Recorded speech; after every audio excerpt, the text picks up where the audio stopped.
Hello everyone, and welcome to a new series I'm doing called YouTales, where I take some of YouTube's well-known fiction and review them while not trying to kiss anyone off with my small constructive criticisms. To start off the series, I'm going to be talking about the works of a man from the weird side of YouTube, Felix Colgrave. If I had to guess what exactly Felix Colgrave's style is, my answer would be acid trip. The Australian king of kooky is a hard-working abstract artist, and his work always shows this. Flying Bamboo, Source, and The Elephant's Garden are all known for their surreal visuals, and there's not really that much else actually, aside from some decent humor. But I'm not here to list examples, no. I'm here to list the main example. That main example being Felix Colgrave's own 2-year passion project, Double King. To lightly put it, Double King is a tea party, more mad than any hatter could ever imagine. It's an insane, wacko, nuts, off-the-wall, violent madhouse of creativity that took years to perfect. The simple story of King Want Crowns, Kill, was made into the masterpiece we're looking at today, or tonight, whenever you're watching this. And it's my self-declared job to dissect it and figure out why it works the way it does. We'll be looking at its story, animation, and the title character, the Double King himself, to understand why this is so oddly beautiful. Not much to say now, except hold on to your crown if you have one. The clips! For a story with such a simple premise, I gotta ask, why does so much happen in it? The journey of Double King, while only 9 minutes long, is packed full of events, and they're all insane too. So let's start a tradition right here, right now. Whenever a short film has a complex story like this one, I'll try to summarize it as fast as I can, while a Hat in Time music plays in the background. Not a bad touch if I do say so myself. Okay, here we go. Brace yourselves for this, because I am definitely not ready. Once upon a time there was this guy who I can only assume was named a single king. He wanted more crowns and decided that the best way to get more would be killing other kings and stealing their crowns. He starts by killing the Rat King, wrong one, and placing his crown atop his head, turning him into the Double King. He then goes on to kill and steal the crowns of the Pumpkin King, wrong again, the Lord of the Flies, still wrong, the Snake King, and the Fish King. One day he discovers the Mountain King, a gigantic king with a fitting crown. He then decides to live there, so he gets his pet castle and blasts himself into the crown. He then discovers that there is an entire forest inside the crown, before then finding a parakeet with crown-shaped feathers, so he chases after the bird. He then mistakes his hand for another king because he had the Fly King's crown around his finger. He cuts off his own finger and then bleeds to death. He is then sent to the underworld, which he seems okay with until he realizes that he lost his crown. Fortunately though, he is allowed into a VIP section for kings, where he finds all of the kings he has killed at an eternal dinner party being hosted by the King of Death. After a few failed attempts to steal the King of Death's crown, he eventually gets it through a temper tantrum and leaps off into space with it forever.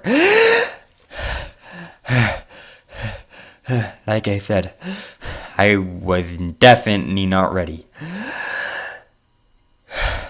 Okay, let's continue.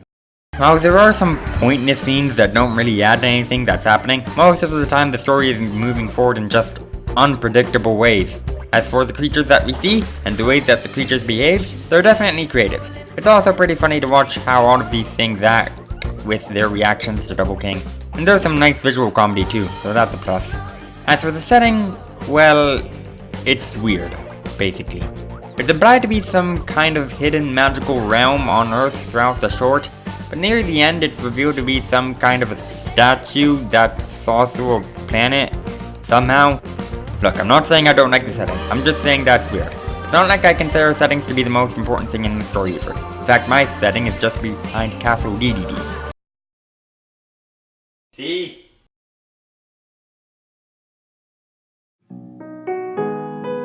Now that we've had our appetizers, the story, why don't we get to the main course, the animation. Oh, smooth, colorful, creative, trippy. It brings amazement to my eyes every time I watch it. The backgrounds our bearded artists have drawn for us look like they could belong in an art museum, as if they were all paintings, carefully crafted and curvy to the core. They're sincerely gorgeous. And oh yeah, most of them are more symmetrical than a butterfly looking at himself in the mirror. As for the character designs, they always seem to fit perfectly with the aforementioned painting backgrounds, and always have exaggerated features in the right places.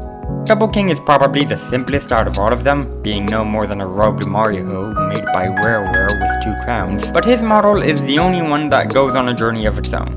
As the short goes along, you can see his design evolve, from having a visible shirt to being a lumpy curve to a perfectly symmetrical one.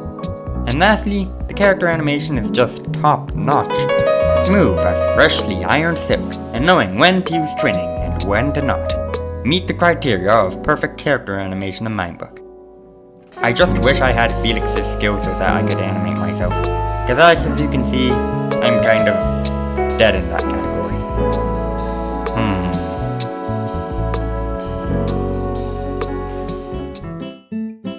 And now, for the best part of every dinner. No, it's not being with family, it's the dessert. The characters. Although if we are going through this metaphor, then the dessert's honestly more like a single chocolate chip cookie. There's a fair amount of characters in the story, but the only one we ever focus on is the Double King. He's the cookie, while the rest of the cast are the chocolate chips. But, to be fair, the characters aren't really that fleshed out. They're honestly there more for quick gags than to be interesting. And the Double King? Well, he does deserve all the screen time that he gets. He is, in summary, a greedy, violent, foolish, self-absorbed sociopath. And I love him! His complete lack of logic beyond his own is really entertaining, and his violent tendencies, while sometimes gory, are pretty cool. I especially love how he always finds a way to get what he wants, no matter the circumstances.